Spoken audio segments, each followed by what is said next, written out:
अभी डिजिटल शब्दों को लेकर कई सारी चीजें आ रही हैं, ध्यान देना। ये आपको पढ़ना चाहिए। इन किसमें, वो साइंस टेक में पढ़ना है या इकोनॉमिक्स में जाओगे तो फिर ये सब आएगा। पीछे डिजिटल डिस्क्रिमिनेशन आ रहा है या डिजिटल डिवाइड आ रहा था।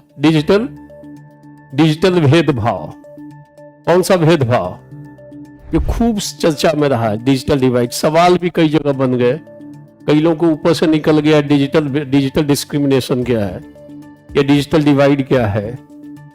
तो बहुत सारे कोविड के समय में आप देखोगे कि शहरी क्षेत्र में जो संपन्न परिवार के बच्चे थे और जो गरीब परिवार के झुग्गी झोपड़ी में, एक तो ऑनलाइन क्लास का आनंद ले रहा था और दूसरे के पास मोबाइल नहीं था, स्मार्टफोन नहीं था।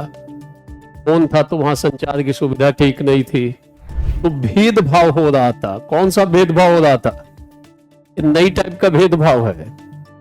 एक तो जाति भेद होता है, जाति के आधार पर भेदभाव हो रहा है। अमेरिका जैसे देशों में नस्लीय भेद है कि नहीं है? गोरे और काले का भेदभाव है। भारत में लिंग आधारित भेदभाव है कि नहीं है? एक नया टाइप का भेदभाव एक पैदा हो गया है। कौन सा भेदभाव?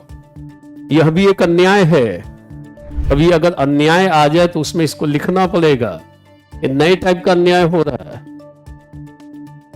जो शहर में है, जो धनी परिवार के बच्चे हैं, उनके पास अच्छे से टैब है, और जो गांव का गरीब है, गांव में कई जगहों पे सूचना नहीं है, मतलब संचार सुविधा ठीक से नहीं है, अभी भी ठीक नहीं है कई जगहों पे, है क्या?